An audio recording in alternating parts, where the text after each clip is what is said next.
HypnoWoman is the friendly nickname given to her, being senior of the General Hypnotherapy Standards Council, who says that teaching how language affects the deeper mind is intriguing, exciting, and compelling, and may just propel you into possibility and positivity in all areas of life.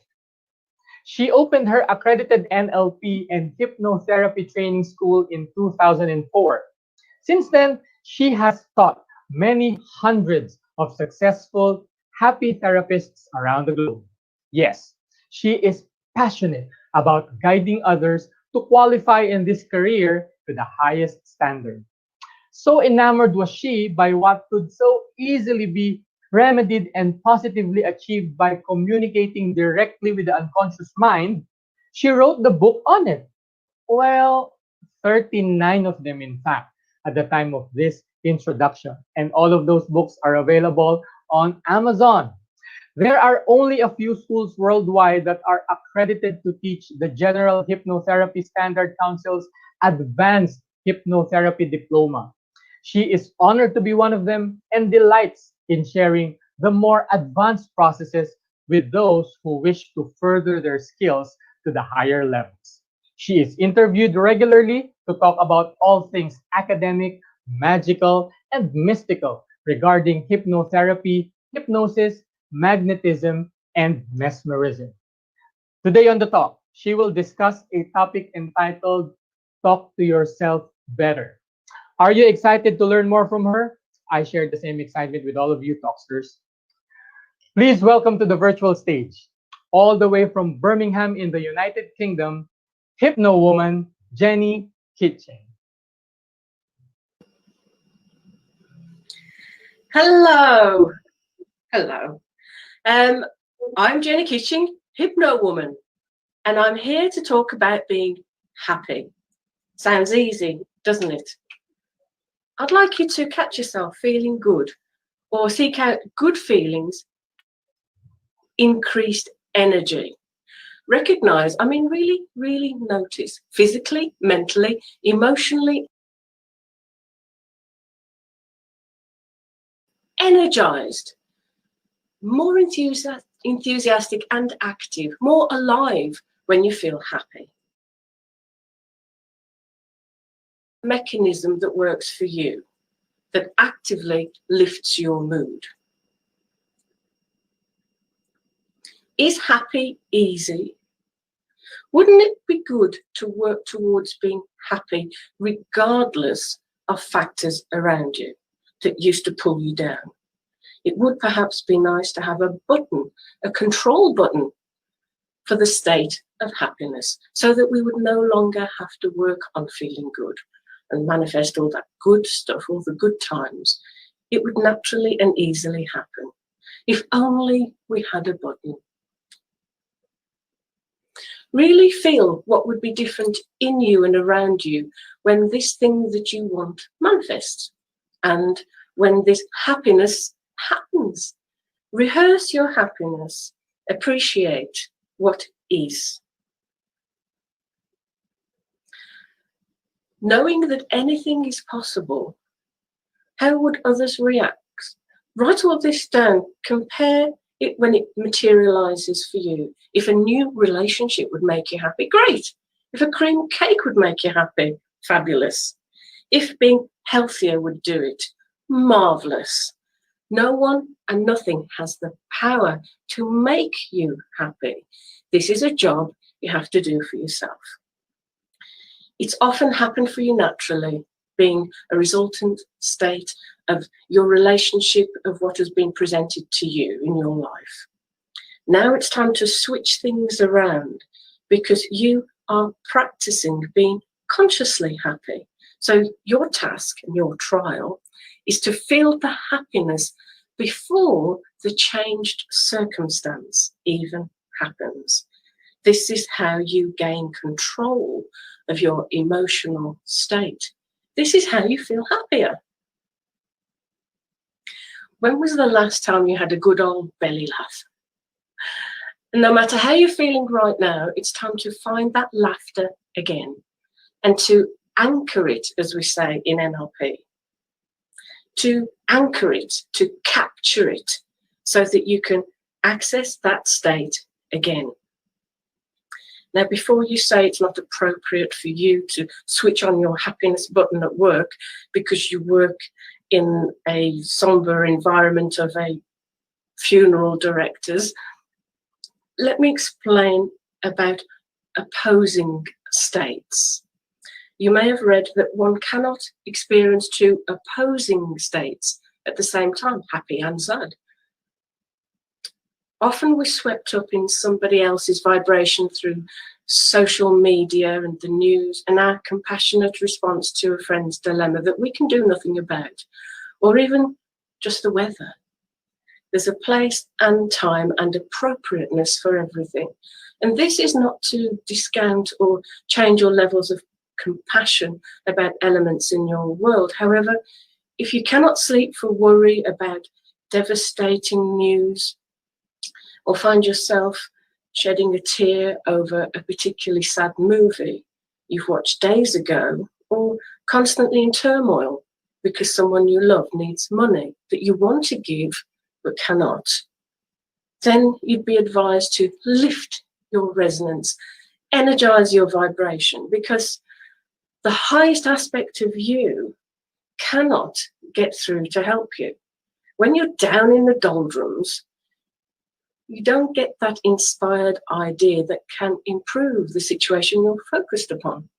When you move that focus and lift your mood, just like trying to add up some figures, and the totals do not tally.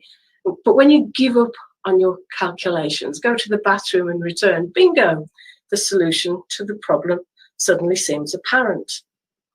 So when was the last time you had a really good laugh? What you need here is a mechanism to dispel the dark mood. And when you're in a black mood, you need a way out. And we can set it up right now. Go find the funniest thing in the world for you right now. A hilarious, yes, hilarious video. Animals doing crazy things, or a song or limerick or joke that has you burst out laughing. It could even be a song that you listen to that just lifts your mood, or watching other people in hysterics. Sometimes you cannot help but smile. And whatever you find, we're all different, and you know what has the potential to work for you. Set it up, prepare it, and prepare to laugh your socks off at it. In the height of your laughter, you're going to create a button. You can hold your sides in a particular way, or put your hands on your stomach, turn a ring around on your finger 3 times, or pinch your ear. What you're doing now in the midst of the laughter is creating an anchor, a reminder to your body that anchors the state of happiness. And the state will be initiated by this switch or button. Now, you have to build this up. Some people slap their thigh repeatedly because they're laughing so much. Some fold their arms across their chest in an attempt to stop their body shaking so much from laughter. This may seem extreme, and it is. Extreme sadness needs extreme remedies, and the universe will see to it that you have access to such stimuli when you make up your mind to find it. This is exactly why, when you're a child and told to prepare for a somber gathering and not to play up at a strict aunt's house, you just knew there was going to be something incredibly funny that you would have to force yourself to try and stop giggling at. When the tide turns and you are now practicing, maybe you do this service for yourself right now, though instead catch yourself suddenly laughing uncontrollably at something a friend tells you, or even a commercial on the TV. Grab it, anchor it, and use it. Do something to remind your body how this state feels.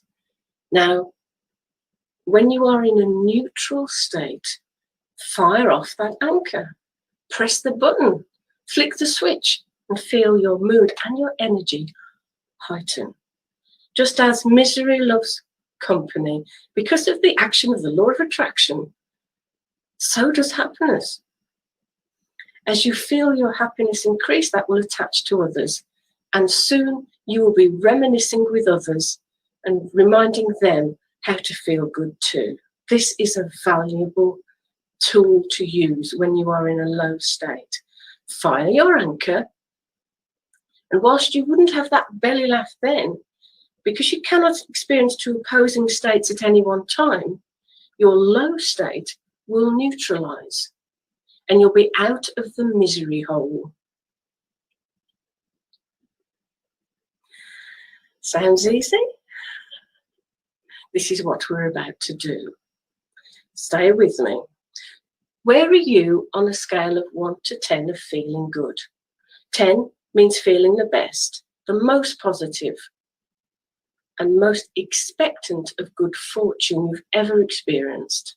You wake up at a certain level, and as the day progresses, you either hold on to it, lift or decline. Raising your resonance is imperative to shifting your focus, to shifting up the scale, to shifting your reality into your most optimal future.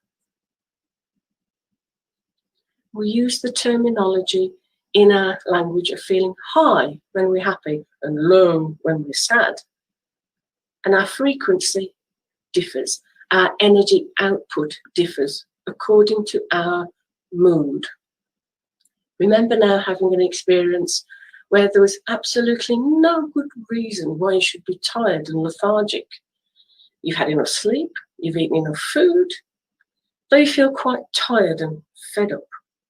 Then something happens, either good or bad, that heightened your mood, made you have to respond to life with more energy. And hey presto, you lifted and you gained access to more energy. So where are you on that scale of 1 to 10 of feeling good right now? Because you know it's constantly changing. But right now, where are you? It takes work though, and this is where the difficulties can be. Knowing that you are in a bad mood, how do you acknowledge that? Because when folks tell you that you are fine, how do you go lifting that mood of yours? Saying that you're fine. Maybe you've been relying on somebody else to lift your vibration, and it's worked really well when they're in a good mood,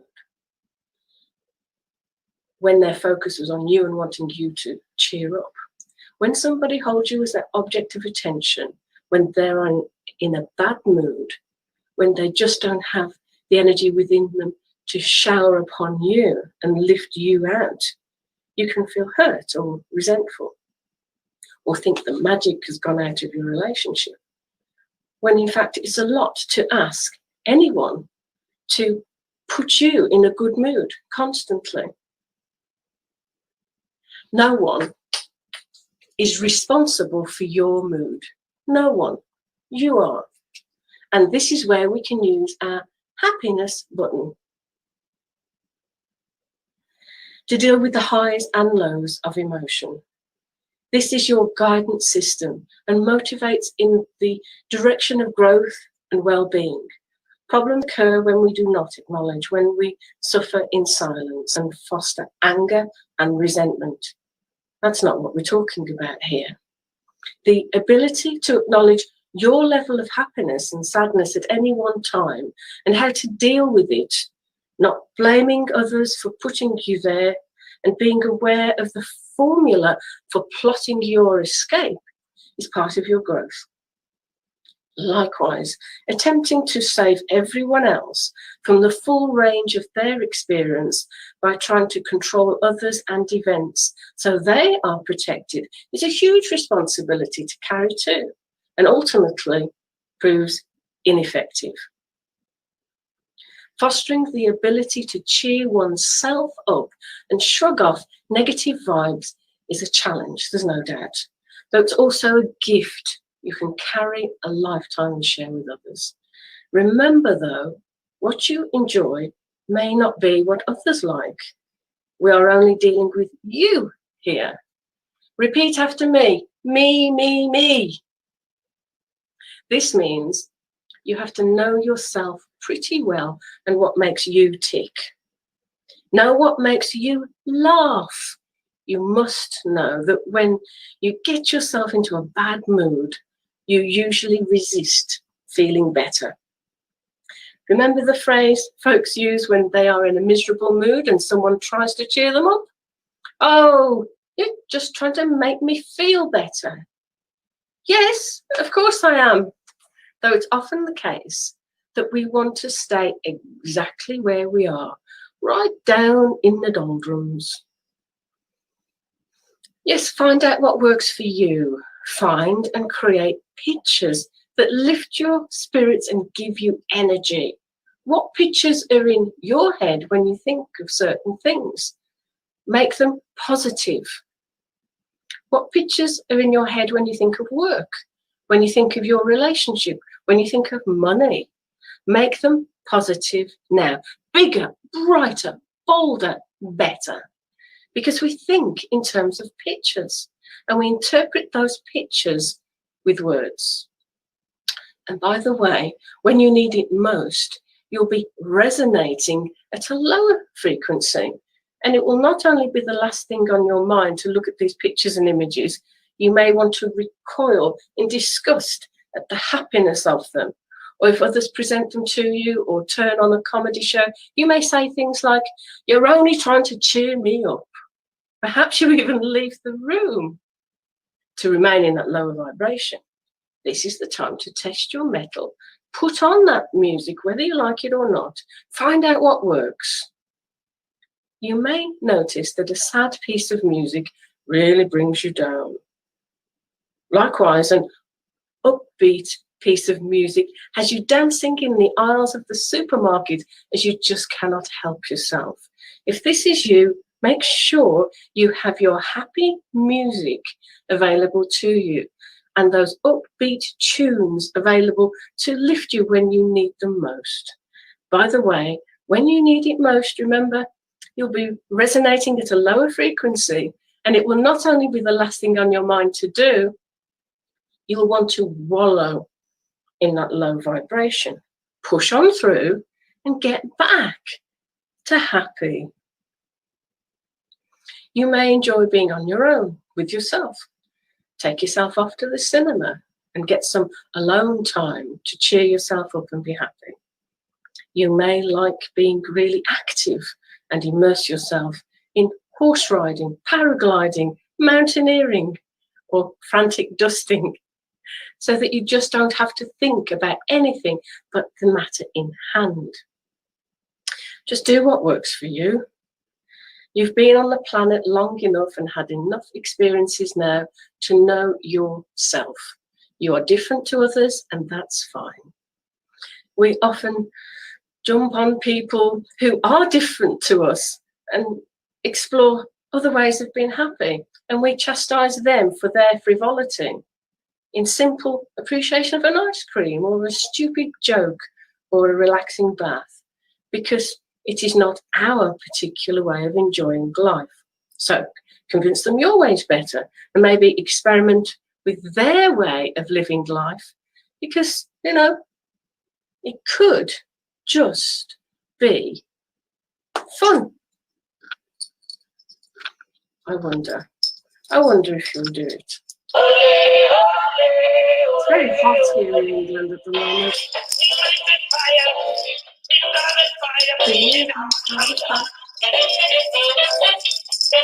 Are you happy?